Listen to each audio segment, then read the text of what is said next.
गुरुजी आपको मम्मी कसम है पार्ट 2 ले आओ, एनटीपीसी सीबीटी 2 है। ठीक है भाई, लेकर के आ गया हूँ। मई 2020 मंथली करंट अफेयर का पार्ट 2 आ गया है। नमस्कार, मैं सुमित मिश्रा स्वागत करता हूँ एक बार फिर से आप सभी का एमजेटी एजुकेशन में। एनटीपीसी की सीबीटी 2 की प्रिपरेशन सभी लोग जो लोग कर रहे हो उन सभी को दोस्तों ऑल द बेस्ट पहले से ही। एमजेटी एजुकेशन की इस वीडियो सीरीज को अगर आप रेगुलरली फॉलो करते हैं तो डेफिनेटली आप अच्छा से अच्छा स्कोर कर पाएंगे अपने करंट अफेयर में। चलिए हम लोग बात करते हैं मई महीने के पार्ट 2 के बारे में। जैसा कि आपको पता है पार्ट 1 में हमने 1 मई से 15 मई तक को कवर किया था। अब 16 मई से 31 मई को हम लोग इस वीडियो में कवर करेंगे। ऐसा मैं हर महीने में करता हूं, हर एक मंथली करंट अफेयर का 2 पार्ट ले आकर के अच्छे से पूरा कवर कराता हूं। इसकी क्विज भी प्रोवाइड कराई जाती है। क्विज आपको मिलती है एमजेटी ऐप पर बिल्कुल फ्री में। इसके अलावा इसकी पीडीएफ भी प्रोवाइड कराई जाती है। पीडीएफ आप हमारे टेलीग्राम ग्रुप से भी डाउनलोड कर सकते हो। एमजेटी एजुकेशन सर्च करके टेलीग्राम पर आप ज्वाइन हो सकते हो लेटेस्ट अपडेट के लिए, फ्री पीडीएफ के लिए, और वहां पर क्विजेस भी कराई जाती हैं तो आप जाकर के उसको भी शामिल हो सकते हो उसमें भी। तो चलिए शुरू करते हैं दोस्तों। पहला क्वेश्चन आपके सामने है, किस देश ने पहली बार थॉमस कप जीत करके इतिहास रचा? तो दोस्तों भारत ने पहली बार थॉमस कप जीत लिया है। देखिए थॉमस कप जो होता है ये बैडमिंटन से संबंधित खेल है, टूर्नामेंट है, बहुत बड़ा टूर्नामेंट माना जाता है। थॉमस कप और उबेर कप दोनों एक साथ होता है। थॉमस कप पुरुष खिलाड़ियों का होता है और उबेर कप महिला बैडमिंटन खिलाड़ियों का होता है। भारतीय पुरुष टीम ने अभी हाल ही में थॉमस कप पर अपना कब्जा जमा लिया है। तो पहली बार ऐसा हुआ भारतीय इतिहास में जब थॉमस कप जीता है इंडियन बैडमिंटन टीम ने। भारत थॉमस कप जीतने वाला छठा देश बन गया है। 14 बार की चैंपियन इंडोनेशिया को इसने फाइनल में 3-0 से क्लीन स्वीप के जरिए हरा दिया। अगर हम लोग उबेर कप की बात करें तो उबेर कप इस बार दोस्तों साउथ कोरिया ने जीता है। साउथ कोरिया ने, अभी आगे क्वेश्चन भी आएगा उसको भी मैं बताऊंगा। साउथ कोरिया उबेर कप जीता, यानी महिलाओं वाला बैडमिंटन टूर्नामेंट साउथ कोरिया जीता, और पुरुषों वाला भारत जीता इस बार। क्लियर है? अगला देखते हैं। अप्रैल 2022 में भारत की खुदरा मुद्रास्फीति यानी सीपीआई कंज्यूमर प्राइस इंडेक्स पिछले 8 सालों का रिकॉर्ड तोड़कर कितनी हो गई? बहुत इंपॉर्टेंट क्वेश्चन है दोस्तों। अप्रैल 2022 में भारत की खुदरा मुद्रास्फीति जो है, कंज्यूमर प्राइस इंडेक्स जो है, ये 7.79% को पार कर गई, जो कि पिछले 8 सालों के मुकाबले में बहुत ज़्यादा थी। 2014 के बाद ऐसी वृद्धि देखने को मिली थी। तो देखो जो जो कंज्यूमर प्राइस इंडेक्स है वो दोस्तों रिटेल महंगाई को दर्शाता है, यानी आम नागरिक, आम जनता जब कोई चीज़ खरीदती है फुटकर में तो उन पर जो महंगाई का सीधा सीधा असर होता है वो सीपीआई के जरिए हम लोग को पता चलता है। सीपीआई इंडेक्स 8 सालों में सबसे ज़्यादा महंगा हो गया है। ठीक है, अभी डब्ल्यूपीआई का भी आया था डाटा, डब्ल्यूपीआई भी बढ़ गया है। डब्ल्यूपीआई जो होता है वो होलसेल प्राइस इंडेक्स है, और होलसेल प्राइस इंडेक्स की बात करें तो वो दोस्तों 15.08% पार कर गया है। तो ये भी अपने आप में रिकॉर्ड है, ये 24 सालों का रिकॉर्ड तोड़ा हुआ है। तो यानी कि भारत में महंगाई ओवरऑल बहुत ज़्यादा बढ़ गई है। इसको कंट्रोल करने के लिए आरबीआई ने कई स्टेप्स भी उठाए हैं। जैसे आरबीआई ने रेपो रेट को बढ़ा दिया है, 4.40% कर दिया है। इसके अलावा सीआरआर यानी कैश रिजर्व रेशियो में भी 0.5% की वृद्धि की है, अब वो हो गया है 4.5%। अब जब ये आप वीडियो देख रहे हो तो देखो ये वीडियो तो मैं रिकॉर्ड कर रहा हूँ 3 जून को, लेकिन जून में भी एक और मीटिंग होने वाली है आरबीआई की मॉनेटरी पॉलिसी कमेटी की, और बहुत ज़्यादा चांसेस है इस बार एक बार और से रेपो रेट बढ़ जाएगा। इसलिए मैं आपको कहूँगा कि रेपो रेट और कैश रिजर्व रेशियो इसको आप लोग जिस मंथ में देख रहे हो उस मंथ के अनुसार एक बार चेक कर लेना। ठीक है, क्योंकि बढ़ेगा जरूर, क्योंकि महंगाई को कंट्रोल करना है। और ध्यान रखिएगा 2% से 6% के बीच में रखने के लिए सरकार के का निर्देश है कि आरबीआई की जिम्मेदारी है कि इसको 4% के ±2% टॉलरेंस पर रखो, यानी कि 2% कम से कम ना होने पाए और 6% से ज़्यादा ना होने पाए महंगाई दर। तो इनको कंट्रोल करना है, इसके लिए आरबीआई यही स्टेप उठाएगा। क्लियर है? समझ में आ रहा है आपको? चलिए बाकी आपको अगर समझना है कि सीपीआई क्या होता है, डब्ल्यूपीआई क्या होता है, होलसेल प्राइस इंडेक्स और कंज्यूमर प्राइस इंडेक्स क्या होता है, दोनों में अंतर क्या होता है, इस पर मैंने वीडियो दी हुई है। आप सीपीआई एमजेटी एजुकेशन लिखेंगे तो मिल जाएगी वीडियो। अगला, हाल ही में किस देश ने तत्काल प्रभाव से गेहूं के निर्यात पर प्रतिबंध लगाया? तो दोस्तों भारत ने गेहूं के एक्सपोर्टेशन पर प्रतिबंध लगा दिया है। तत्काल प्रभाव से प्रतिबंध लगाया है, ऐसा क्यों किया है इसको समझिए। देखिए एक्चुअली में अगर आप देखेंगे तो यूक्रेन और रसिया ये 2 कंट्रीज ऐसी हैं जहां पर दोस्तों स्टेपीज घासें पाई जाती हैं, और जो गेहूं का कटोरा एक प्रकार से कहा जाता है। तो यहाँ पर गेहूं का उत्पादन बहुत ज़्यादा होता है, व्हीट का उत्पादन बहुत ज़्यादा होता है। अब गेहूं का उत्पादन होता है लेकिन दोनों देश अभी आपस में लड़ भिड़े हैं। जब यहाँ पर लड़ाई चल रही है तो फिर इन देशों से कोई अभी व्यापार हो नहीं पा रहा है। ठीक है, तो व्यापार नहीं हो पा रहा है, तो ऐसे में भारत बचता है। भारत भी एक बहुत बड़ा एक्सपोर्टर है दोस्तों, one of the biggest exporter है वीट का। तो दुनिया भारत की तरफ देख रही है। अब भारत ये चाह रहा है कि भारत कह रहा है कि हम प्रायोरिटी देंगे उनको पहले जो हमारे मित्र मुल्क हैं, या फिर जो गरीब राष्ट्र हैं, जो जिनको ज़्यादा जरूरत है पहले उनको देंगे।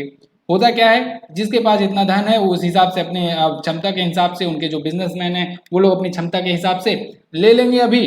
और अगर अभी भारत दे देगा तो वो ले जा करके क्या पता वो देंगे ही नहीं अपनी जनता को, क्योंकि वो तो बिजनेसमैन है, वो स्टॉक कर सकते हैं। स्टॉक करने के बाद वो आगे चल करके और हायर प्राइस पर बेच सकते हैं। तो इसलिए सरकार ने कहा है कि अगर हम अब कोई डील करेंगे 13 मई के बाद से, तो वो जो डील होगी वो गवर्नमेंट टू गवर्नमेंट डील होगी। हम लोग किसी प्राइवेट व्यक्ति या संस्था को नहीं बेचेंगे। और अभी तक इससे पहले जो डील मतलब साइन हो चुकी है, जो समझौता हो चुका है, उसको हम लोग पूरा भी करेंगे। ऐसा नहीं है कि जो पुरानी डील हुई उसको पूरा नहीं करेंगे। यही सब चीज यहाँ पर लिखा हुआ है, इसको सबको आप पढ़ लेना है, ठीक है। अगर बात करें पिछले वित्तीय वर्ष में, तो भारत 70 लाख गेहूं टन का निर्यात किया था। और तुर्की ने अभी पहली बार भारत से 50,000 टन गेहूं खरीदने के लिए डील की हुई थी, लेकिन फिलहाल के लिए न्यूज ये है कि इसने डील कैंसिल करने की भी घोषणा कर दी है।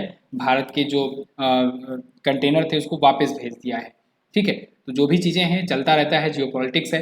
अगला, हाल ही में किसने गति शक्ति संचार पोर्टल लॉन्च किया? तो गति शक्ति संचार पोर्टल दोस्तों लॉन्च किया है अश्वनी वैष्णव जी ने। हमारे रेल मंत्री हैं अश्वनी वैष्णव, इन्होंने गति शक्ति संचार पोर्टल लॉन्च किया है। इस संचार पोर्टल के माध्यम से दोस्तों क्या होगा कि जो विभिन्न जो टेलीकम्युनिकेशन सर्विस प्रोवाइडर हैं, क्योंकि ये दोस्तों इलेक्ट्रॉनिक और आईटी मंत्री भी हैं, तो जो विभिन्न प्रकार के टेलीकम्युनिकेशन सर्विस प्रोवाइडर हैं उनको एक सामान्य एकल पोर्टल पर आवेदन करने के लिए मंच प्रदान हो सकेगा, जिससे गति संचार में यानी कम्युनिकेशन में तेजी आ सकेगी। अगला, हाल ही में केंद्रीय मंत्री अमित शाह ने कहां पर राष्ट्रीय साइबर फॉरेंसिक लैब खोली? तो दोस्तों अमित शाह जी ने अभी राष्ट्रीय साइबर फॉरेंसिक लैब की स्थापना करी हुई है, या कहें कि इसका उद्घाटन किया हुआ है हैदराबाद में। हैदराबाद में इसका उद्घाटन किया गया है। ये देश भर में जो भी साइबर सिक्योरिटी के मामले होंगे उनकी फॉरेंसिक लैब होगी, तो जो भी हायर लेवल की फॉरेंसिक जांच होनी होगी यहाँ पर आएगी। 35.51 करोड़ से ये बनाया जा रहा है। ये केंद्रीय फॉरेंसिक विज्ञान प्रयोगशाला में स्थापित किया जा रहा है हैदराबाद में। हैदराबाद से मैंने आपको बहुत सारे पॉइंट्स याद करवाए हुए थे, जैसे कुछ पॉइंट्स यहाँ पर लिखे हुए हैं, आप जान सकते हैं। इंडिया का पहला डॉग पार्क, दुनिया का पहला ओपन रॉक म्यूजियम, और भारत की पहली flow chemistry technology hub. Mumbai और हैदराबाद की tree city of the world में इस बार मान्यता मिली है। हैदराबाद दूसरी बार मान्यता पाया है, और ये इकलौता ऐसा शहर है जो दूसरी बार मान्यता पाया है tree city of the world का। विंग्स इंडिया फोरम का आयोजन किया गया है। माइक्रोसॉफ्ट ने अपना सबसे बड़ा डाटा सेंटर स्थापित करने की घोषणा करी। और स्टेचू ऑफ इक्वलिटी, जो कि रामानुजाचार्य जी की 216 फीट की ऊंची प्रतिमा है, इसका 5 फरवरी को 2022 को प्राइम मिनिस्टर नरेंद्र मोदी जी ने उद्घाटन किया था। देश का पहला पूर्ण महिला स्वामित्व वाला FLO यानी फिक्की लेडीज ऑर्गेनाइजेशन औद्योगिक पार्क यहीं पर खोला गया है। क्लियर है बिल्कुल।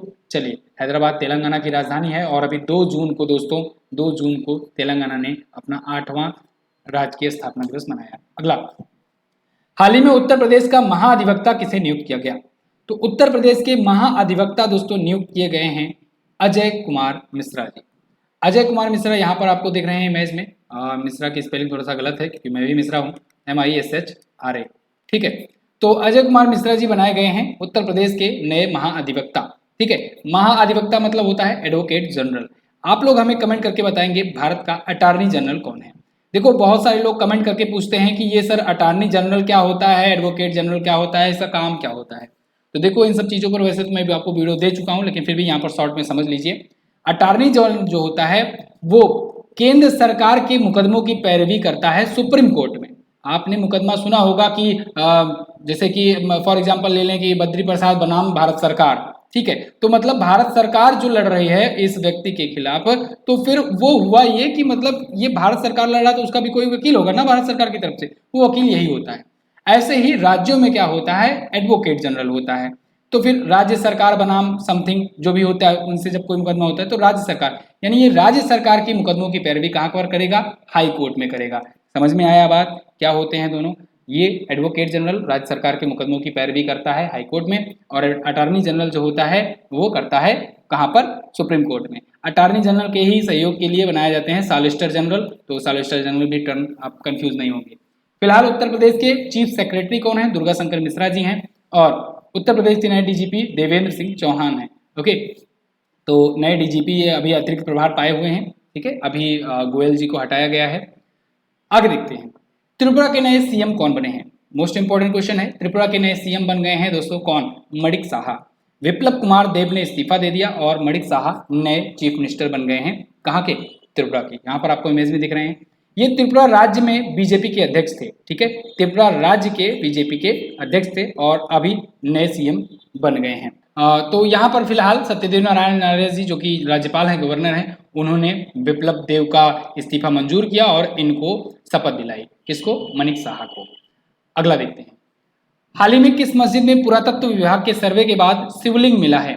तो दोस्तों अभी हाल ही में ज्ञानव्यापी मस्जिद में पुरातत्व विभाग नहीं कहेंगे हम लोग, एक्चुअली में वहाँ की कोर्ट के द्वारा एक कमेटी बैठाई गई थी। ठीक है, उस कमेटी के द्वारा जो सर्वे किया गया उसमें शिवलिंग मिला हुआ है।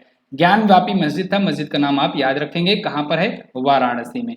ऐसा दावा किया जाता है कि पुराना विश्वनाथ, काशी विश्वनाथ मंदिर जो है यहीं पर था, उसके ऊपर औरंगजेब ने ये बनवाया था। ठीक है, फिलहाल कोर्ट का आदेश है कि सीआरपीएफ को यहाँ पर नियुक्त किया जाए और जब तक पूरा डिसीजन ना आ जाए तब तक सीआरपीएफ पूरे एरिया को सील करे और यहाँ पर बिल्कुल संवेदनशील क्षेत्र घोषित कर दिया गया है, कोई भी दिक्कत ना हो। और ज़्यादा डिटेल जानना चाहते हैं तो इस पर मैंने आपको वीडियो दी हुई है, आप देख सकते हो। ओके, तो 12 फीट का शिवलिंग का दावा यहाँ पर किया जा रहा है। अगला, हाल ही में किस राज्य सरकार ने ई अधिगम योजना शुरू की? ई अधिगम योजना, इसको हरियाणा राज्य सरकार ने शुरू किया है। ई अधिगम योजना के तहत क्या होगा? ई अधिगम योजना के तहत दोस्तों 3 लाख टैबलेट डिस्ट्रीब्यूट किए जाएंगे स्टूडेंट्स को बाई हरियाणा गवर्नमेंट। ओके, इसमें 11वीं के छात्रों को दिए जाएंगे, सरकारी स्कूलों के होने चाहिए, जिसने 10वीं पास करके 11वीं में एडमिशन लिया है उसको दिया जाएगा। ई अधिगम का मतलब होता है advance digital Haryana initiative of government with adaptive modules. तो ये 3 लाख छात्रों को दिए जाने के लिए घोषणा है। ऐसे ही उत्तर प्रदेश में दोस्तों 1 करोड़ टैबलेट और स्मार्टफोन दिए जाने के लिए योजना चल रही है। अगला, कौन सा राज्य जीएसटी पंजीकरण में शीर्ष पर रहा? तो जीएसटी रजिस्ट्रेशन के मामले में महाराष्ट्र रहा टॉप पर, सेकंड पर रहा उत्तर प्रदेश। यूपी लेवल के एग्जाम की प्रिपरेशन करने वालों, आपको यूपी की रैंक याद रखनी है। किस इंडेक्स में यूपी किस स्थान पर है ये आपसे पूछा जा सकता है। तो उत्तर प्रदेश यहाँ पर दूसरा है जीएसटी रजिस्ट्रेशन के मामले में, टॉप पर है महाराष्ट्र। जीएसटी बोले तो गुड्स एंड सर्विसेज टैक्स, बाकी चीजें आपको बताई गई हैं।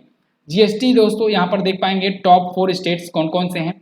जैसे महाराष्ट्र में बताया गया कि पिछले एक साल में 1.48 मिलियन रजिस्ट्रेशन हुए, जीएसटी पेमेंट करने वाले हुए। ठीक है, और इसके बाद फिर उत्तर प्रदेश में 1.33 मिलियन, थर्ड पर गुजरात रहा 1.09 मिलियन, तमिलनाडु रहा चौथे पर 1.06 मिलियन। ओके, जीएसटी के बारे में बेसिक्स तो देखिए, अब आपको जीएसटी एमजेटी एजुकेशन लिख करके सर्च कर लेना चाहिए। ये टॉपिक इंपॉर्टेंट है, यहाँ से क्वेश्चंस बनेंगे जरूर, और आई थिंक अगर आप ये सर्च करते हो तो 1 नंबर आप अपना सिक्योर कर लोगे।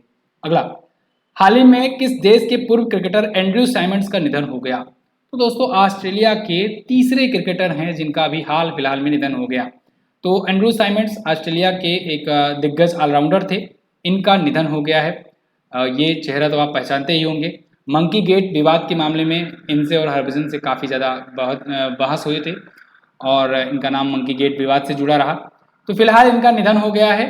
26 टेस्ट मैचों में 1462 रन, 24 टेस्ट मैच में 24 विकेट और 198 वनडे में 5000 से ज़्यादा रन, 133 विकेट, और वहीं 14 टी20 मैचों में 337 रन और 8 विकेट लिए थे। जैसे मैंने आपको बताया ऑलराउंडर थे, तो बैटिंग बॉलिंग दोनों करते थे। कार एक्सीडेंट में इनका निधन हुआ है। तो आपसे क्वेश्चन ऐसे भी बन सकता है कि किस ऑस्ट्रेलियाई खिलाड़ी का कार एक्सीडेंट में निधन हुआ? तो ऑप्शन में ये तीनों नाम दिया रहेगा, लेकिन याद रखिएगा शेन वार्न जो है ये हार्ट अटैक से मरे, रॉड मार्स जो है पता नहीं कैसे मरे, और एंड्रयू साइमंड्स जो है ये कार एक्सीडेंट में मरे हैं। ठीक है, शेन वार्न दिग्गज बॉलर हैं, स्पिनर थे मतलब। अगला, हाल ही में किस अभ्यारण्य को बाघ अभ्यारण्य के रूप में अधिसूचित किया गया? तो दोस्तों अभी हाल ही में रामगढ़ विषधारी नेशनल पार्क को एक बाघ अभ्यारण्य के रूप में घोषित कर दिया गया है, अधिसूचित कर दिया गया है। रामगढ़ विषधारी नेशनल पार्क है कहाँ पर? तो रामगढ़ विषधारी अभ्यारण्य दोस्तों ये है राजस्थान में। 52वें बाघ अभ्यारण्य के रूप में इसे घोषित कर दिया गया है। भारत का 52वां ये बाघ अभ्यारण्य होगा। ठीक है, भारत में अगर पूछा जाए कि टोटल नेशनल पार्क कितने हैं, तो आप बताएंगे 106, लेकिन टोटल टाइगर रिजर्व यानी बाघ अभ्यारण्य पूछा जाए तो आप 52 ही बताएंगे।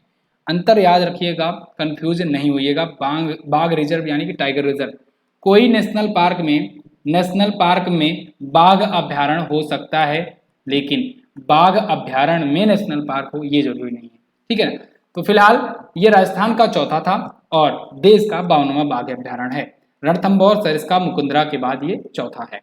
आपके मन में एक और सवाल आ रहा होगा कि सर गुरु घासीदास नेशनल पार्क क्या है, फिर उसको भी तो कई बार आप बताए हो। बिल्कुल, अभी वो प्रस्तावित है, अभी उसको मान्यता नहीं मिली है, वो 53वां बनेगा टाइगर रिजर्व, ठीक है। गुरु घासीदास नेशनल पार्क वो छत्तीसगढ़ में स्थित है, लेकिन अभी वो प्रस्तावित है। जब प्रस्ताव पूरा हो जाएगा तो उसको भी 53वां घोषित कर दिया जाएगा। अगला, किस देश की अन्ना कबाले दुबा दुनिया की सर्वश्रेष्ठ नर्स बनी? तो अन्ना कबाले दुबा जो हैं ये केन्या की रहने वाली हैं और ये दुनिया की बेस्ट नर्स का अवार्ड पाई हैं। यहाँ पर आपको दिख रहे हैं अन्ना कबाले दुबा। तो इनको दोस्तों Aster Guardian global nursing award मिला हुआ है।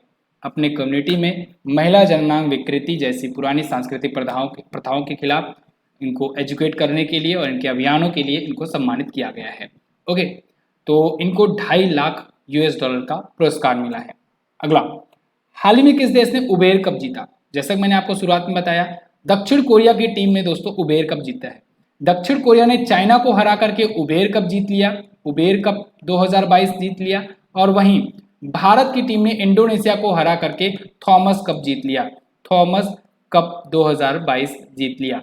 ये होता है पुरुषों का बैडमिंटन का खिताब और ये होता है महिलाओं का बैडमिंटन का खिताब। याद रखिएगा, एक ही संस्था द्वारा एक साथ ही आयोजित कराया जाता है। तो फिलहाल यहाँ पर कोरिया की महिला की टीम रही और इन्होंने जीत लिया चाइना को हरा करके। दूसरी बार इसका खिताब है उबेर कप का। इससे पहले 2010 में चाइना को ही हरा करके इसने जीता हुआ था। देखो आयोजन कहाँ पर हुआ, बैंकॉक थाईलैंड में। उबेर कप चाइना ने 15 बार जीता है। अभी इंडोनेशिया ने मैंने आपको बताया थॉमस कप 14 बार जीता था और यहाँ पर 15 बार उबेर कप चाइना ने जीता हुआ है। ओके, और बाकी सब चीजें आपको बता ही दिया हूँ। आगे देखते हैं, हाल ही में अंबुजा सीमेंट और एसीसी सीमेंट का अधिग्रहण किसने किया? तो दोस्तों अडानी ग्रुप ने अंबुजा सीमेंट और एसीसी सीमेंट का एक्विजिशन कर लिया है। सीमेंट इंडस्ट्री का ये दुनिया का सबसे बड़ा एक्विजिशन है, सबसे बड़ा अधिग्रहण है। तो देखिए अंबुजा सीमेंट और एसीसी सीमेंट की पेरेंट जो कंपनी है वो है होलसिम। अंबुजा जो है, अंबुजा और एसीसी दोनों कंपनियों की जो पेरेंट कंपनी है वो है होलसिम और इसने होलसिम कंपनी के साथ अडानी ग्रुप ने समझौता करके ये डील फाइनल करी हुई है। 10.5 बिलियन डॉलर में यानी लगभग 81,361 करोड़ रुपए में एक्विजिशन ये कंप्लीट हुआ है।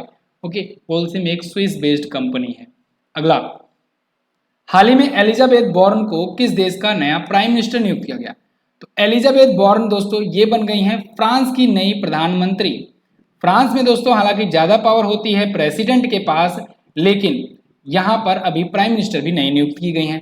प्रेसिडेंट भी वैसे दोस्तों अभी दोबारा से चुनाव हुआ था और ये दोबारा से जीत करके आए हुए हैं। कौन आए हुए हैं? Emmanuel Macron.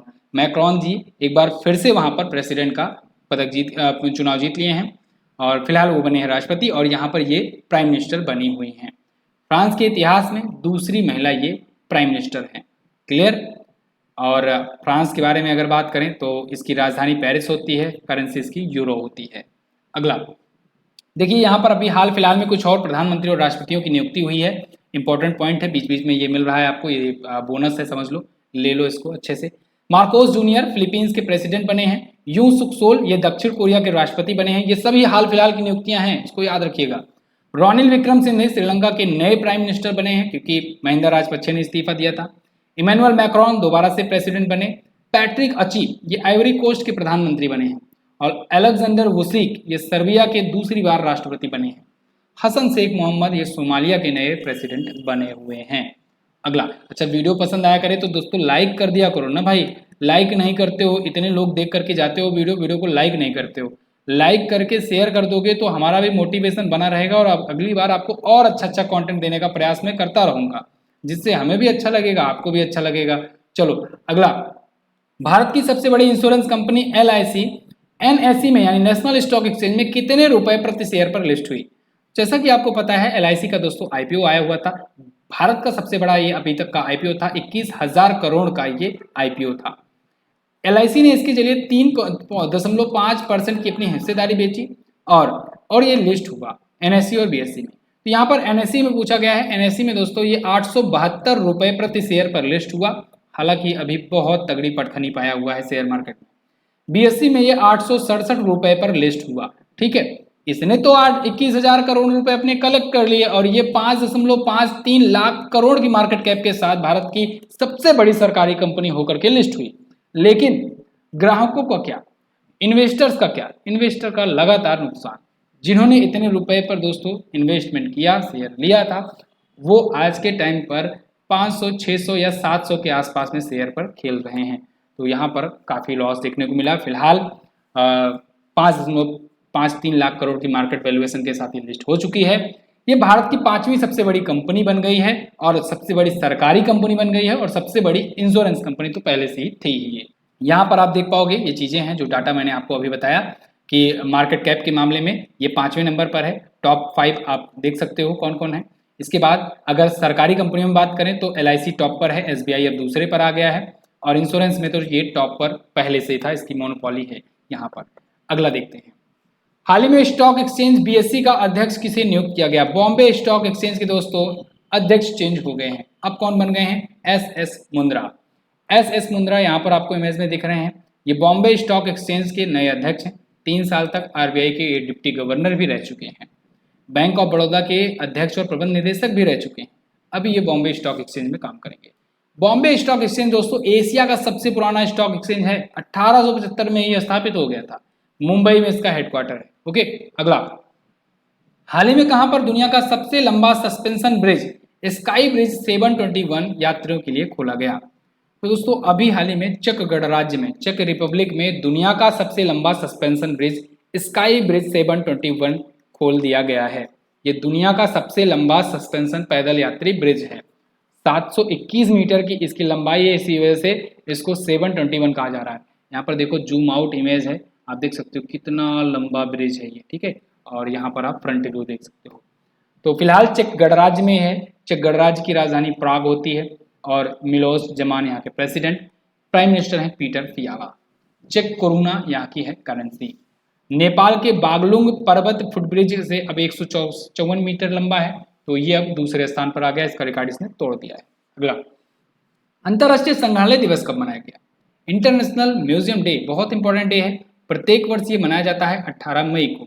अंतर्राष्ट्रीय संग्रहालय दिवस दोस्तों पूछा जाता है, 18 मई को मनाया जाता है संग्रहालय के बारे में अवेयरनेस फैलाने के लिए, साथ ही साथ संग्रहालय से हमें क्या क्या ऐतिहासिक चीज़ों के बारे में पता लगता है, इसको बारे में लोगों को बताने के लिए। इस बार की थीम है the power of museums, museums की शक्ति। ये इंपॉर्टेंट है थीम छोटी होती है, बहुत इंपॉर्टेंट होती है, ऑप्शन में फिट करने में आसानी होती है एग्जामिनर को और वो ज़्यादा फिट करते हैं। याद रखना है द पावर ऑफ म्यूजियम, ठीक है, म्यूजियम की ताकत। अगला देखते हैं, डेफ ओलंपिक 2021 में भारत ने कुल कितने मेडल जीते?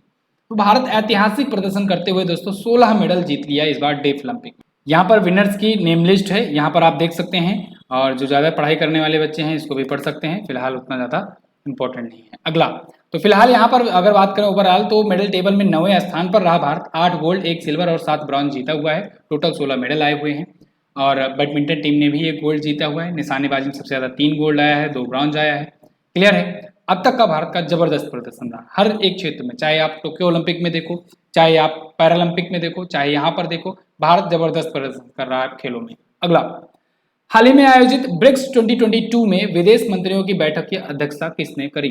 तो ब्रिक्स 2022 के विदेश मंत्रियों की बैठक की अध्यक्षता इस बार चाइना ने करी, क्योंकि दोस्तों ब्रिक्स मैंने आपको बताया था BRICS, पिछली बार इंडिया ने मेजबानी करी हुई थी 13वें संस्करण की।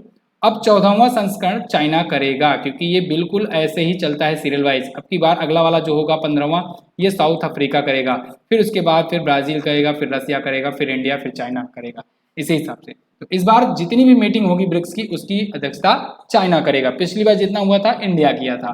तो चाइना ने अभी हाल ही में ब्रिक्स के फॉरेन मिनिस्टर की मीटिंग करी हुई है। ब्रिक्स में दोस्तों कितने देश शामिल हैं? 5 देश हैं, ब्राजील, रसिया, भारत, चाइना, दक्षिण अफ्रीका। 2009 में पहली बैठक हुई थी, 2006 में इसकी स्थापना हुई थी। दक्षिण अफ्रीका जुड़ा था 2010 में। इस बार की थीम वैसे भी देख तो लो, वैसे बहुत ज़्यादा इंपॉर्टेंट है नहीं, लंबी होती है तो इंपॉर्टेंट होती नहीं है। भारत को किसने रिप्रेजेंट किया? क्योंकि विदेश मंत्रियों की बैठक थी तो विदेश मंत्री अपने एस जयशंकर जी रिप्रेजेंट करने गए थे इंडिया को। कौन सा राज्य भारत का पहला ओवर द टॉप मंच शुरू करने वाला पहला राज्य सरकार बनेगा? बन ही करेगा। ओके, थोड़ा सा इसमें क्वेश्चन में करेक्शन है, इसको देख लीजिएगा। ओवरऑल समझो आप कि over the top museum launch करने वाले पहली राज्य सरकार कौन बनी? तो केरल बन गई है। केरल ने घोषणा करी है कि हम सरकारी एक ओटीटी प्लेटफॉर्म लॉन्च करेंगे। ओटीटी मतलब होता है over the top, full form आपसे पूछा जा सकता है। तो ओटीटी प्लेटफॉर्म केरल राज्य सरकार के द्वारा जारी किया जाएगा। नाम क्या है? सी स्पेस पढ़ो इसको। तो सी स्पेस नाम से ये लॉन्च किया जाएगा, ठीक है। और यहाँ पर फिल्में दिखाई जाएंगी केरल राज्य फिल्म विकास निगम के द्वारा। अगला, हाल ही में किस स्पेस एजेंसी ने विक्रम-1 रॉकेट का सफलतम परीक्षण किया? तो कौन सी स्पेस एजेंसी विक्रम-1 रॉकेट का सफलतम परीक्षण की है? स्काई रूट ने। स्काई रूट दोस्तों भारत की एक प्राइवेट स्पेस एजेंसी है और आने वाले टाइम पर ये बूम मारने वाली है। इंडिया में भी प्राइवेट सेक्टर में भी अब स्पेस एजेंसियां आगे आ रही हैं और विक्रम-1 नाम से रॉकेट का सफलतापूर्वक परीक्षण भी स्काई रूट ने किया हुआ है। हैदराबाद बेस्ड एक भारत की प्राइवेट स्पेस एजेंसी है ये। अच्छा, इसने ठोस ईंधन से चलने वाले जो अपना रॉकेट बनाया हुआ है उसमें जो तीसरा स्टेज है उसका नाम पूर्व प्रेसिडेंट और भारत रत्न डॉक्टर एपीजे अब्दुल कलाम जी के नाम पर रखा हुआ है। स्काई रूट एयरोस्पेस के बारे में बात करें 2018 में स्टेब्लिश हुआ था और हैदराबाद में हेडक्वार्टर है। फाउंडर एंड सीईओ हैं पवन कुमार चंदन। अगला, हाल ही में किस राज्य सरकार ने लोक मिलनी योजना शुरू की? लोक मिलनी योजना दोस्तों अभी पंजाब राज्य सरकार ने शुरू करी हुई है। लोक मिलनी योजना का मतलब ये है कि लोगों से मिलजुल करके उनसे उनकी शिकायतें सुनना, अगर वो कोई शिकायत देते हैं, कोई फीडबैक देते हैं, कोई सुझाव देते हैं तो उस सबको लेना, ठीक है। तो ये अभी भगवंत मान जी जो कि यहाँ के नए सीएम हैं पंजाब के, इन्होंने ये शुरू करी हुई है। ये आम आदमी पार्टी से हैं और 117 में से 92 सीटें जीत करके इन्होंने इतिहास रचा था। अगला, भारत के किस राज्य में न्यू डेवलपमेंट बैंक ने अपना पहला क्षेत्रीय कार्यालय खोलने की घोषणा करी हुई है? तो भारत के अभी गुजरात राज्य में न्यू डेवलपमेंट बैंक एनडीबी इन्होंने अपना एक समझ लीजिए फ्रेंचाइजी टाइप का एक क्षेत्रीय कार्यालय खोलने की घोषणा करी हुई है। क्यों? एनडीबी देखिए दोस्तों, एनडीबी न्यू डेवलपमेंट बैंक जो है ये ब्रिक्स का ही बैंक है, ठीक है ना। जो ब्रिक्स कंट्री है, ब्रिक्स संगठन है, उसी का ये है, ब्रिक्स देशों का ये बैंक है। लेकिन इसमें सदस्यों की संख्या एक्चुअली में है 9। इसमें पहले तो 5 सदस्य थे ही, ब्रिक्स वाले 5 सदस्य, ब्राजील, रसिया, इंडिया, चाइना और साउथ अफ्रीका। इसमें 3 देश और जुड़े। कौन कौन से जुड़े? इसमें बांग्लादेश जुड़ गया, इसके बाद यूएई जुड़ गया और जुड़ गया इसमें मिस्र यानी कि इजिप्ट जिसे कहते हैं। और उसके बाद इजिप्ट क्या उरुग्वे जुड़ा था और बाद में इजिप्ट और जुड़ा, ठीक है। इजिप्ट को हम लोग अलग लिखेंगे। तो ये अब 4 देश और जुड़ गए हैं, तो अब इसमें 9 सदस्य देश हैं। अब इन 9 सदस्य देशों के लिए ये बैंक है। इसने अभी Gujarat international finance tech city जिसे गिफ्ट सिटी कहते हैं हम लोग, वहां पर अपने एक क्षेत्रीय कार्यालय खोलने की घोषणा करी हुई है। इसके अध्यक्ष हैं मार्कोस ट्रायजो। ओके, अगला, वित्तीय वर्ष 2022 में भारत को कितने बिलियन डॉलर का एफडीआई प्राप्त हुआ? 2022 में भारत ने इतिहास रचते हुए दोस्तों 83.57 बिलियन डॉलर का एफडीआई फॉरेन डायरेक्ट इन्वेस्टमेंट प्राप्त किया है। भारत इतना एफडीआई अभी तक कभी अट्रैक्ट नहीं किया था। ये ऐतिहासिक अट्रैक्शन है एफडीआई का। एफडीआई होता क्या है? जब फॉरेन से, विदेशों से डायरेक्टली कोई इन्वेस्टमेंट करता है देश में तो उसे कहते हैं फॉरेन डायरेक्ट इन्वेस्टमेंट। ये कोई इंडिविजुअल हो सकता है, किसी देश की गवर्नमेंट हो सकती है जिसकी परियोजनाएं यहाँ पर चले, या फिर कोई प्राइवेट कंपनी हो सकती है जो यहाँ पर अपना इन्वेस्टमेंट करे, अपना व्यापार करे। तो फिलहाल इंडिया में 83.57 बिलियन डॉलर का एफडीआई मिला हुआ है। अगर बात करें किस देश से कितना ज़्यादा एफडीआई आया है, ये भी पूछा जा सकता है भाई कि हमारे देश में कहाँ से ज़्यादा पैसा आ रहा है, तो सिंगापुर से आ रहा है। सिंगापुर ने 27% एफडीआई भारत को दिया है। इसके बाद अमेरिका से 18% इन्वेस्टमेंट आए हुए हैं, मॉरिशस से 16% आए हुए हैं, ठीक है। एफडीआई का full form foreign direct investment. समझ में आया? चलो अगला देखते हैं। 24 मई 2022 को क्वाड शिखर सम्मेलन कहाँ आयोजित किया गया? क्वाड शिखर सम्मेलन ये जापान में आयोजित हुआ। क्वाड दोस्तों एक्चुअली में एक ग्रुप है जिसमें ये 4 देश हैं। कौन कौन से देश हैं? एक तो है इंडिया, एक है जापान, एक है यूनाइटेड स्टेट्स ऑफ अमेरिका, एक है ऑस्ट्रेलिया। तो देखिए ये क्वाड बन रहा है, क्वाड्रेचर बन रहा है, ठीक है ना। ये यूएसए आप इधर देख करके कंफ्यूज मत होइएगा, अमूमन आपको मैप देखते देखते आदत पड़ गई है कि यूएसए आपको इस साइड दिखता है, लेकिन ये थोड़ा सा घुमाया गया है, ठीक है ना। और पृथ्वी गोल है, समझ लो आप। तो ये 4 देश हैं यहाँ पर, और ये 4 देशों के बीच में ये क्वाड समिट हुई है, और ये लोग रिप्रेजेंट करने गए थे। Prime minister Narendra Modi ji India को रिप्रेजेंट कर रहे थे, जो बाइडेन ये अमेरिका को रिप्रेजेंट कर रहे थे, और यहाँ पर आपको ध्यान रखना है स्कॉट मॉरिसन ये ऑस्ट्रेलिया को रिप्रेजेंट कर रहे थे, लेकिन ये अब वहां पर प्राइम मिनिस्टर नहीं हैं, क्योंकि वहां पर चुनाव हो चुका और वहां पर नए प्राइम मिनिस्टर आ गए हैं। जापान के फूमियो किशिदा जापान को रिप्रेजेंट कर रहे थे। क्लियर है बिल्कुल। तो आप याद रखेंगे चीज़ें जो मैं आपको बता रहा हूँ, चाइना को काउंटर करने के लिए बनाया गया है। वैसे 3 क्वाड हैं और 2 क्वाड में इंडिया शामिल है। ये सब चीज़ें मैं आपको बहुत बार बता चुका हूँ। आप डेली करंट अफेयर वगैरह भी देख लिया करो टाइम निकाल करके, तो उससे आपको और ज़्यादा नॉलेज मिलेगी, ज़बरदस्त नॉलेज मिलेगी, ठीक है। हाँ, मैं मानता हूँ एग्जाम वगैरह के लिए टाइम कम रहता है, आप लोग मंथली करंट अफेयर ज़्यादा प्रेफर करते हो, लेकिन अगर आप दिन भर में 20 मिनट का टाइम निकाल पाते हो तो दिन भर में कभी भी, कोई ज़रूरी नहीं है सुबह, मैं तो कहता हूँ आप सुबह नहीं देख पाते हो मत देखो, सबकी हैबिट नहीं होती सुबह उठ के पढ़ाई करने की। कुछ रात में निशाचर टाइप वाले होते हैं, और कुछ सुबह पढ़ने वाले होते हैं। तो आप अगर सुबह में नहीं देख पा रहे हो तो रात में देख लो, 20 मिनट की वीडियो लगा लो, खाना खाते समय, बनाते समय, कुछ भी करते समय देख लो, ठीक है। तो लेकिन अगर आप वो देखोगे तो निश्चित तौर से आपकी नॉलेज बहुत ज़्यादा इंप्रूव होगी, मात्र 1 महीने में आपको बहुत ज़्यादा इंप्रूवमेंट देखने को मिलेगा। ऑस्ट्रेलिया के नए प्राइम मिनिस्टर कौन बने, देखिए अगला ही क्वेश्चन आ गया है आपके सामने। स्कॉट मॉरिसन, मैंने आपको बताया ये चुनाव हार चुके हैं। यहाँ पर अब एंथनी अल्बनीज़ ये बन गए नए प्राइम मिनिस्टर। लेकिन अगर पूछा जाए क्वाड में कौन गया था रिप्रेजेंट करने, तो आप बताएंगे स्कॉट मॉरिसन, ठीक है। तो यहाँ पर एंथनी अल्बनीज़ दिख रहे हैं आपको, ये अब ए बेटर फ्यूचर के नाम से थीम लॉन्च करके अब ऑस्ट्रेलिया के नए प्राइम मिनिस्टर होंगे। ऑस्ट्रेलियन लेबर पार्टी से हैं ये। अगला, हाल ही में पीएम नरेंद्र मोदी जी का निजी सचिव किसे नियुक्त किया गया है, तो प्राइम मिनिस्टर नरेंद्र मोदी जी का निजी सचिव विवेक कुमार जी को नियुक्त किया गया है। ये बनेंगे पर्सनल सेक्रेटरी। विवेक कुमार यहाँ पर आपको इमेज में दिख रहे हैं। अभी कुछ दिन पहले ही प्राइम मिनिस्टर मोदी के नए सलाहकार नियुक्त किए गए थे, तरुण कपूर। तो ये दोनों नाम आपको याद रखना है, ठीक है।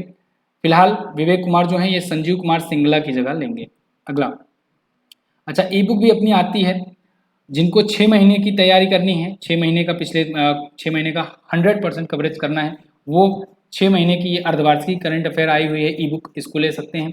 जिनको ये 1 साल का 100% आपको तैयार करना है अगर, तो आप इसको भी ले सकते हैं। इसमें 2021 तक का है, जनवरी से दिसंबर 2021 तक का, और इसमें दिसंबर 2021 से मई 2022 तक का करंट अफेयर है। पूरा डिटेल में chapter by chapter detail explanation के साथ कंटेंट है। तो कंटेंट में बिल्कुल कमी नहीं आएगी, चाहे आप किसी भी एग्जाम की तैयारी क्यों ना कर रहे हो इंडिया के, आप मिला लोगे क्वेश्चन, और मैं दावे के साथ कह रहा हूँ 100% क्वेश्चन आपको यहाँ पे मिलेंगे देखने को।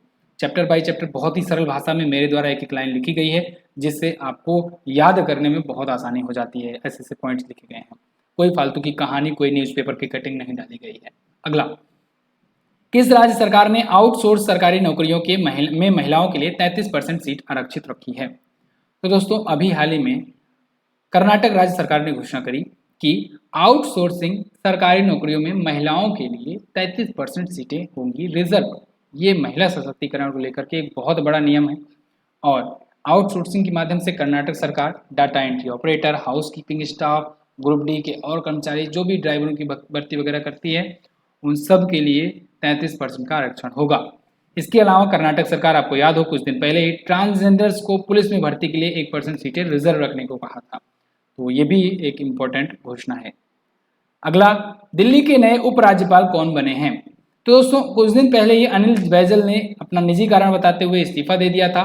तो अब विनय कुमार सक्सेना जी को नया बना दिया गया है दिल्ली का लेफ्टिनेंट गवर्नर, ठीक है। तो ये अब वहाँ के नए उपराज्यपाल होंगे दिल्ली के। विनय कुमार सक्सेना यहाँ पर आपको दिख रहे हैं, नाम तो आपको पता होगा, नाम याद आ रहा होगा, क्योंकि ये KVIC के खादी और ग्रामोद्योग आयोग के अध्यक्ष थे अभी तक। तो इन्हें अब अनिल बैजल की जगह पर जिम्मेदारी दी गई है दिल्ली के लेफ्टिनेंट गवर्नर के रूप में। अगला, स्वास्थ्य सेवा में कॉमर्शियल ड्रोन लॉन्च करने वाला पहला भारतीय राज्य कौन बना, तो वो बन गया है दोस्तों उत्तराखंड।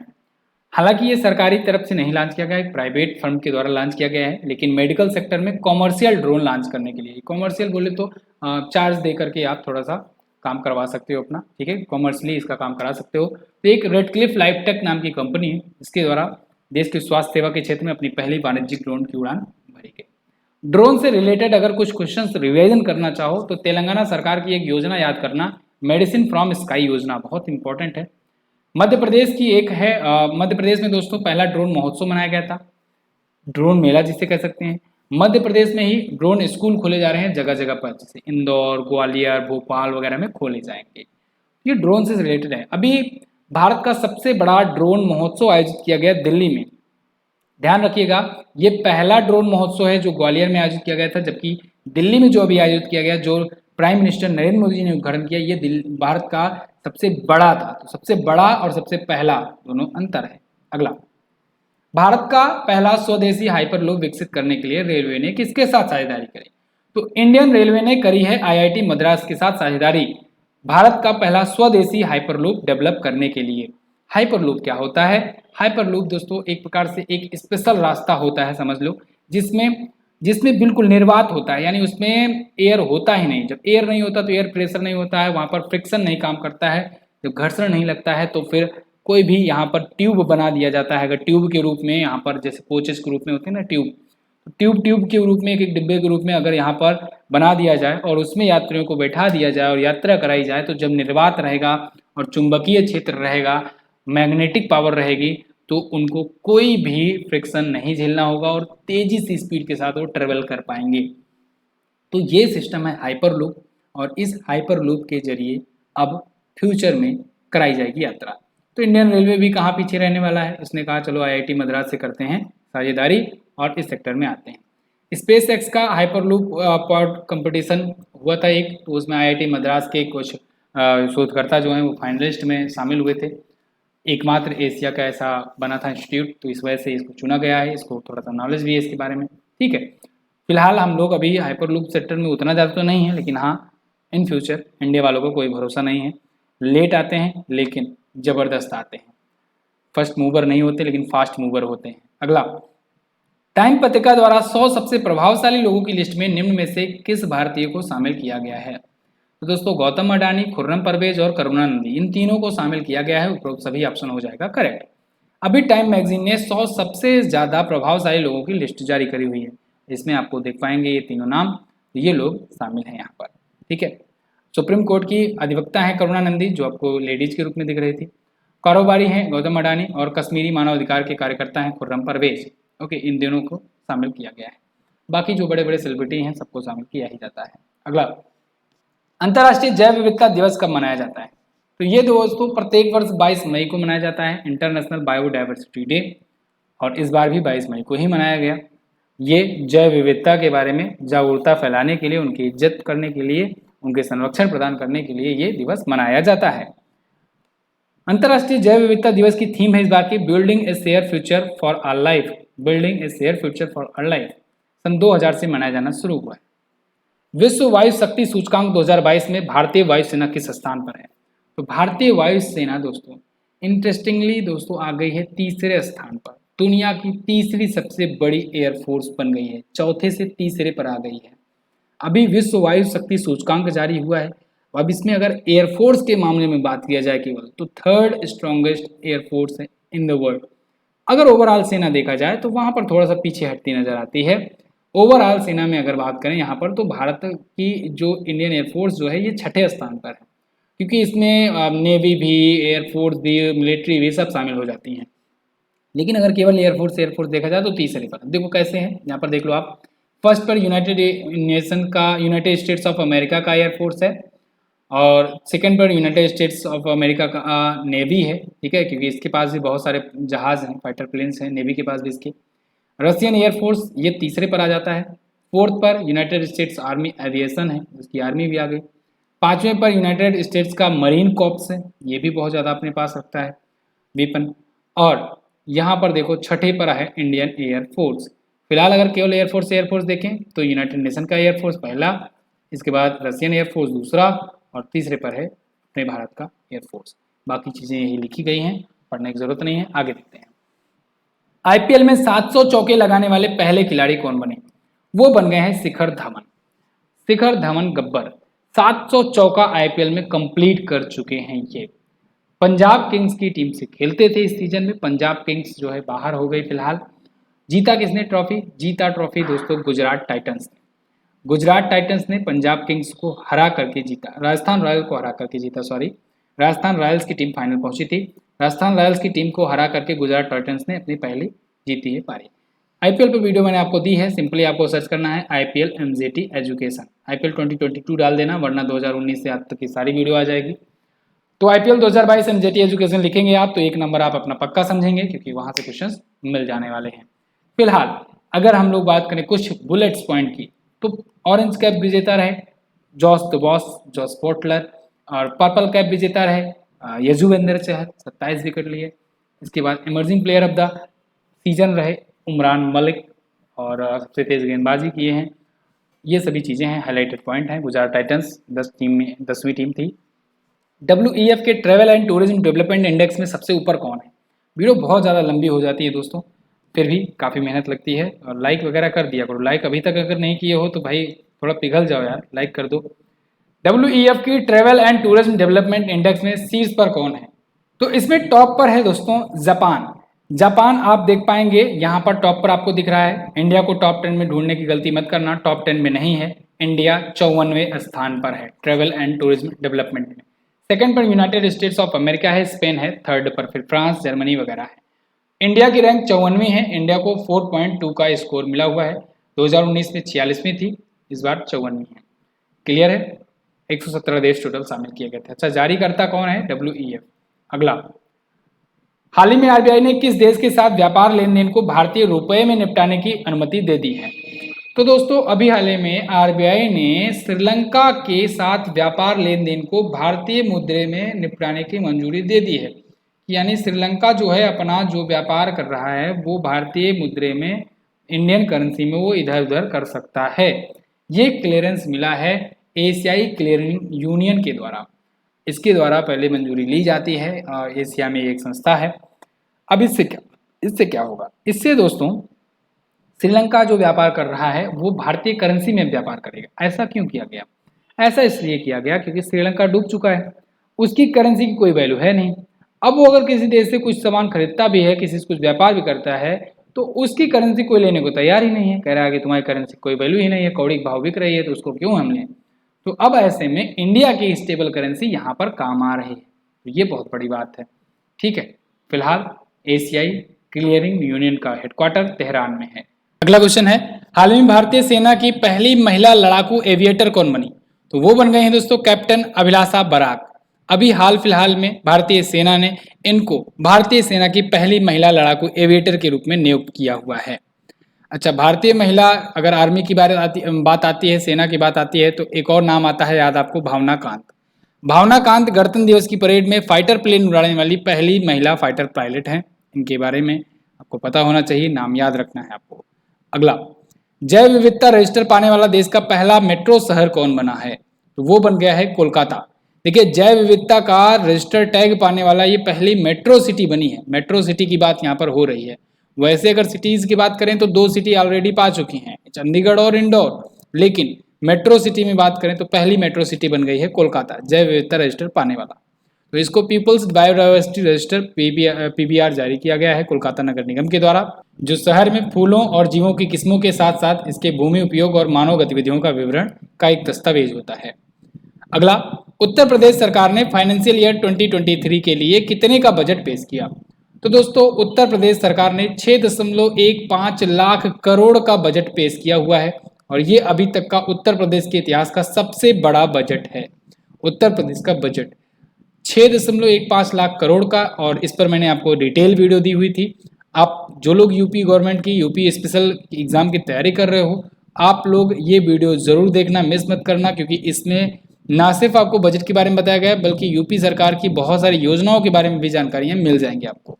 सिंपली आपको सर्च क्या करना है, यूपी बजट 2022 एमजेटी एजुकेशन। ठीक है, और यहाँ पर कुछ कड़ियाँ मैं आपको बता दे रहा हूँ, कुछ पॉइंट। जैसे वित्त मंत्री हैं उत्तर प्रदेश के सुरेश खन्ना, इनका नाम पूछा जा सकता है।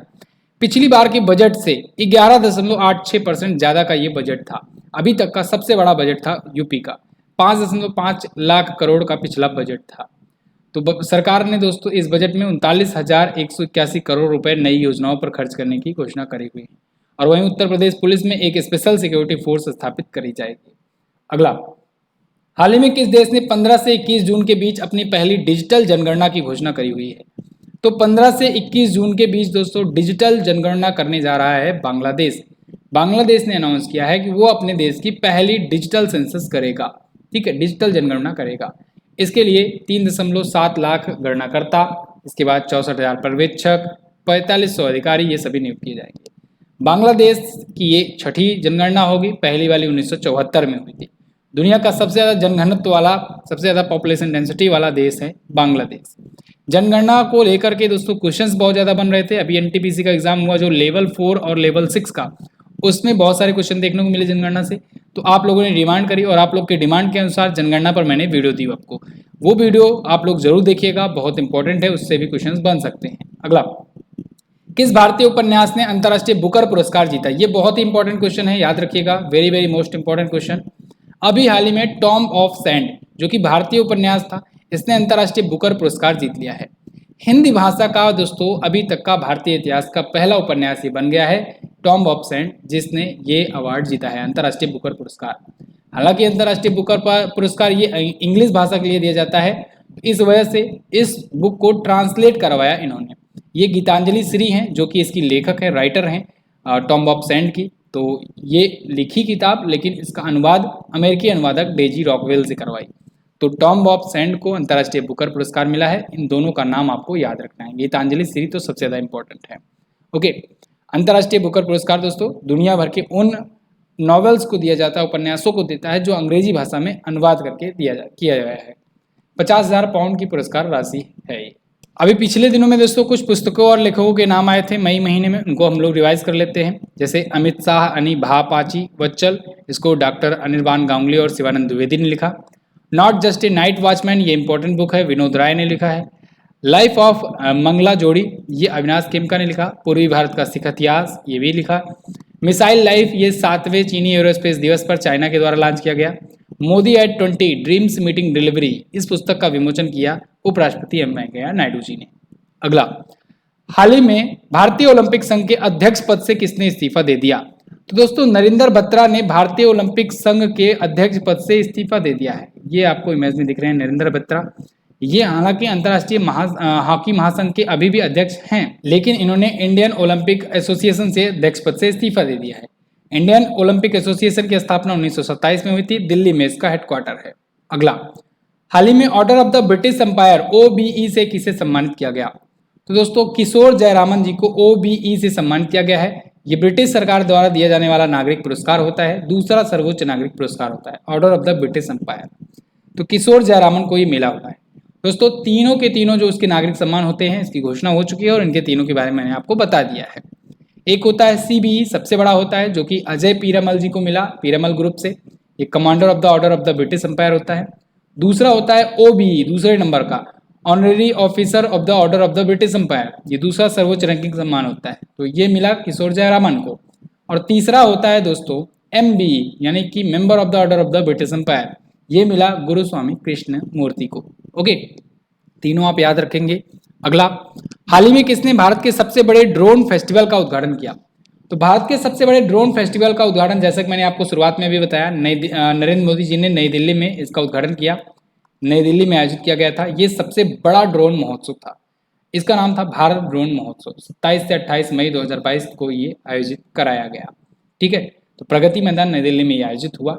और बाकी अगर पहला पूछा जाए तो पहला दोस्तों ग्वालियर में आयोजित किया गया था। ड्रोन स्कूल मध्य प्रदेश में खोले जा रहे हैं। अगला, किस राज्य ने शिक्षा के क्षेत्र में स्कॉच अवार्ड जीता हुआ है? तो दोस्तों पश्चिम बंगाल राज्य सरकार ने शिक्षा के क्षेत्र में स्कॉच अवार्ड जीता हुआ है। अभी कुछ महीनों पहले इसने ईज ऑफ डूइंग बिजनेस में भी जीता था। ईज ऑफ डूइंग बिजनेस के क्षेत्र में इसने जीता था ये अवार्ड, वेस्ट बंगाल ने स्कॉच पुरस्कार। अगर केंद्रीय मंत्री आपसे पूछ लिया जाए कि किस केंद्रीय मंत्री को मिले, तो आप हमेशा बताएंगे अर्जुन मुंडा, अर्जुन मुंडा। ठीक है ना। चलो अगला, तो यहाँ पर दोस्तों स्कॉच अवार्ड है, ये कई बार पा चुकी है पश्चिम बंगाल राज्य सरकार, तो इसको आप जान लेंगे, याद रखेंगे। टाटा IPL 2022 का खिताब किसने जीता? Most important question. Tata IPL 2022 का खिताब दोस्तों जीत लिया है गुजरात टाइटंस ने। गुजरात टाइटंस ने राजस्थान रॉयल्स को हरा करके जीता है ये खिताब। देखिए ये चार टीमें जो हैं ये क्वालिफाई की हुई थी। गुजरात टाइटंस और लखनऊ सुपर जायंट, ये 2 नई टीमें इस बार शामिल हुई थी। इस बार आईपीएल में 10 टीमें खेली थी, इसमें नई टीम शामिल हुई गुजरात टाइटंस, और इसने अपना खिताब भी जीत लिया। पहली बार शामिल हुई और पहली बार खिताब जीत लिया। कैप्टन थे हार्दिक पांड्या। तो 7 विकेट से इसने राजस्थान रॉयल्स को हराया। ये आयोजित किया गया था प्रधानमंत्री नरेंद्र मोदी स्टेडियम, अहमदाबाद गुजरात में। नरेंद्र मोदी के नाम पर ये रखा गया है। नरेंद्र मोदी स्टेडियम दुनिया का सबसे बड़ा क्रिकेट स्टेडियम है, पूछा जा सकता है आपसे। ऑरेंज कैप जॉस बटलर ने जीता और 863 रन इन्होंने बनाए, राजस्थान रॉयल्स के से थे। पर्पल कैप सबसे ज़्यादा विकेट लेने वालों को मिलता है, यजवेंद्र चहल ने ये जीता, 27 विकेट लिए, राजस्थान रॉयल्स से ये भी थे। गुजरात टाइटंस अपना पहला सीजन खेल रही थी और आईपीएल का ट्रॉफी भी जीत ली है। क्लियर है। अच्छा, नरेंद्र मोदी स्टेडियम का पुराना नाम मोटेरा स्टेडियम था। इसकी क्षमता 1,30,000 से ज़्यादा दर्शक की थी। अगला, आईबीए महिला विश्व मुक्केबाजी चैंपियनशिप 2022 में पदक तालिका में शीर्ष पर कौन रहा? तो शीर्ष पर रहा दोस्तों तुर्की। एक्चुअली में तुर्की में ही ये आयोजित हो रहा था, आईबीए इंटरनेशनल बॉक्सिंग एसोसिएशन महिला विश्व मुक्केबाजी चैंपियनशिप में। तो इसमें टॉप पर तुर्की रहा, भारत चौथे स्थान पर रहा। तुर्की देखो 5 गोल्ड 2 ब्रॉन्ज के साथ 7 मेडल टोटल जीता, और भारत जो है ये 1 गोल्ड 2 ब्रॉन्ज के साथ 3 मेडल जीता है। भारत की तरफ से निखत जरीन ने 52 किलोग्राम की कैटेगरी में गोल्ड जीता, जबकि मनीषा मौन 57 किलोग्राम कैटेगरी और परवीन हुड्डा 63 किलोग्राम की कैटेगरी में ब्रॉन्ज मेडल जीती हुई हैं। क्लियर है। इस्तांबुल तुर्की में आयोजित हुआ था। अगला, हाल ही में रक्षा मंत्री राजनाथ सिंह जी ने कहां पर नए रक्षा संपदा सर्किल को मंजूरी दी है? तो दोस्तों ये उत्तराखंड में मंजूरी दी गई है नए रक्षा संपदा सर्किल की। जो रक्षा मंत्री हैं राजनाथ सिंह जी ने, इन्होंने इसकी मंजूरी दी है उत्तराखंड में रक्षा भूमि के एक बड़े हिस्से के प्रबंधन में आने वाली कठिनाइयों को रोकने के लिए। ठीक है। अगला, हाल ही में किस भारतीय संस्थान ने परम पोरुल सुपर कंप्यूटर्स का उद्घाटन किया? तो परम पोरुल सुपर कंप्यूटर का उद्घाटन एनआईटी तिरुचिरापल्ली में किया गया है। एनआईटी तिरुचिरापल्ली में नेशनल सुपर कंप्यूटिंग मिशन के तहत यह स्थापित किया गया है। अभी अगर आप डेली करंट अफेयर फॉलो करते होंगे तो कुछ दिन पहले ही मैंने आपको बताया था परम अनंत ये नाम से एक और सुपर कंप्यूटर का उद्घाटन किया गया है। कहाँ पर? आईआईटी गांधीनगर में शामिल किया गया है ये, आईआईटी गांधीनगर में। ठीक है ना। तो परम अनंत भी आप याद रखेंगे, परम ये पोरुल भी याद रखेंगे, परम पोरुल। ठीक है। भारत का पहला सुपर कंप्यूटर परम ही था, सीडेक ने बनाया था इसे। सीडेक पुणे स्थित एक संस्था है। अगला, हाल ही में किस फिल्म ने कांस फिल्म फेस्टिवल में पॉम डी ओर खिताब जीता? ये इंपॉर्टेंट क्वेश्चन है, पॉम डी ओर खिताब। देखिए कांस फिल्म फेस्टिवल अभी आयोजित हुआ दोस्तों, बहुत ज़्यादा चर्चे में रहा। तो इसमें अभी हाल ही में ट्रायंगल ऑफ सैडनेस ने जीता पॉम डी ओर खिताब, ट्रायंगल ऑफ सैडनेस ने। कांस फिल्म फेस्टिवल का इस बार का 75वां संस्करण था, 17 से 28 मई के बीच में आयोजित किया गया। दीपिका पादुकोण चर्चे में रही क्योंकि ये दोस्तों ज्यूरी मेंबर चुनी गई थी भारत की तरफ से। ठीक है। देखिए यहाँ पर अवार्ड की लिस्ट है। पाम डी ओर खिताब यानी कि जिसे कहते हैं हम लोग बेस्ट फिल्म का खिताब, बेस्ट फिल्म का खिताब मिला ट्रायंगल ऑफ सैडनेस को। बेस्ट डायरेक्टर का अवार्ड मिला पार्क चैन को। बेस्ट एक्ट्रेस जार आमिर इब्राहिमी को मिला, और बेस्ट एक्टर सॉन्ग कॉन्ग हो को मिला। क्लियर। और सोनक सेन जो कि भारतीय फिल्म निर्माता थे, ये चर्चे में रहे। इनकी डॉक्यूमेंट्री ऑल दैट ब्रीड्स, इसने ऑयल डी ओर खिताब जीता, जिसे गोल्डन आई अवार्ड कहते हैं। ये डॉक्यूमेंट्री के लिए, बेस्ट डॉक्यूमेंट्री के लिए अवार्ड होता है। ये नाम आप जरूर याद रखेंगे, कुछ पूछा जाए चाहे न पूछा जाए, ये जरूर पूछा जाएगा। अगला, हाल ही में भारत का सबसे बड़ा व्यापारिक भागीदार देश कौन बना? वो बन गया है दोस्तों अमेरिका। अमेरिका ने चाइना को पीछे छोड़ दिया है। इस फाइनेंशियल ईयर में अमेरिका सबसे बड़ा ट्रेड पार्टनर बनकर के उभरा है इंडिया का। चाइना को अमेरिका ने अब पीछे छोड़ दिया है ट्रेड के मामले में, या कहें कि भारत चाइना पर डिपेंडेंसी कम करते हुए अमेरिका पर ज़्यादा व्यापार किया है। अगर हम लोग बात करें डाटा की तो 119.42 बिलियन डॉलर का अमेरिका का द्विपक्षीय व्यापार इस बार था। पिछली बार 80.51 बिलियन था, और वहीं पिछली बार चाइना का 86.4 बिलियन डॉलर था। चाइना का भी इस बार बढ़ा है, ऐसा नहीं बढ़ा नहीं है, 115.4 बिलियन डॉलर पहुंचा है चाइना का, और यहाँ पर अमेरिका ने इसे पीछे कर दिया है। अगला, हाल ही में किस न्यायाधीश को लोकपाल अध्यक्ष का अतिरिक्त प्रभार मिला? तो दोस्तों अभी हाल ही में प्रदीप कुमार मोहंती जी को लोकपाल का अध्यक्ष का अतिरिक्त प्रभार मिला हुआ है। प्रदीप कुमार मोहंती यहाँ पर आपको इमेज में दिख रहे हैं।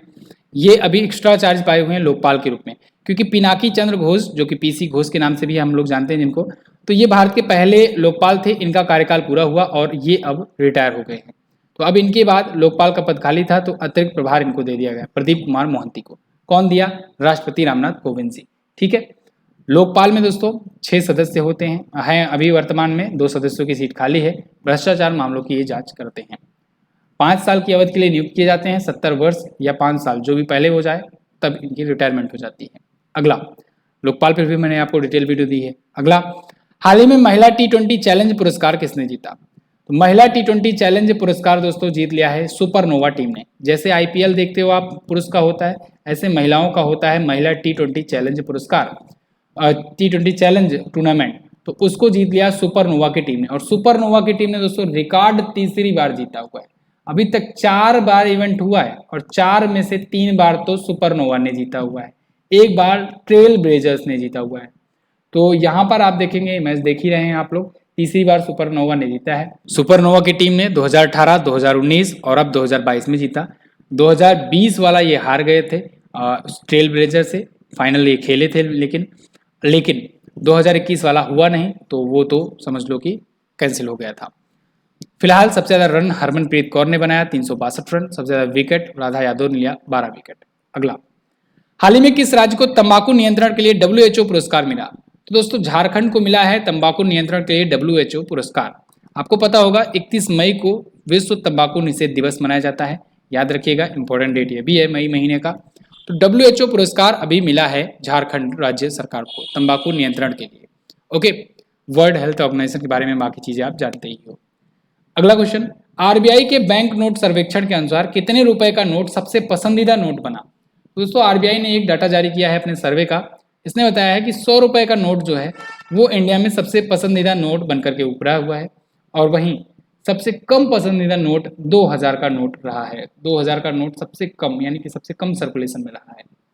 वहीं अगर बात करें सिक्कों की, तो 5 रुपए का सिक्का जो है सबसे ज़्यादा पसंदीदा सिक्का रहा है, और 1 रुपए का सिक्का सबसे कम पसंदीदा सिक्का बनकर के आया हुआ है। क्लियर है?